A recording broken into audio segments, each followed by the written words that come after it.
Como si hubiera una especie de efecto homeopático ahí extraño, pero cuando de pronto pones a un grupo a ver esa peli, tú de pronto también ves esa peli como espectador, consigues algo que antes no conseguías. En teatro también, que estás montando una pieza y ya la ves y estás ahí como decidiendo un montón de cosas.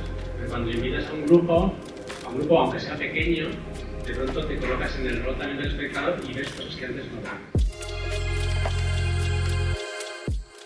Yo recuerdo a una pieza que es Lection for Everyone, como se llama, y ella, por sorpresa, está en compinche con alguien que dirige la comunidad de algo.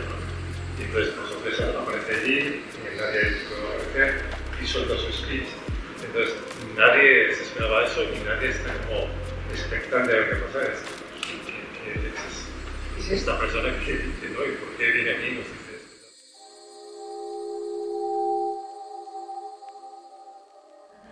Es maravilloso, o sea, yo no veo una obra, porque cuando sales y comentas con la gente, que te comentas como, sí, lo que pasa es que se le ha ido hacia el final, no sé qué, y yo es como que estoy viendo como quien se mete en un espacio, ¿no?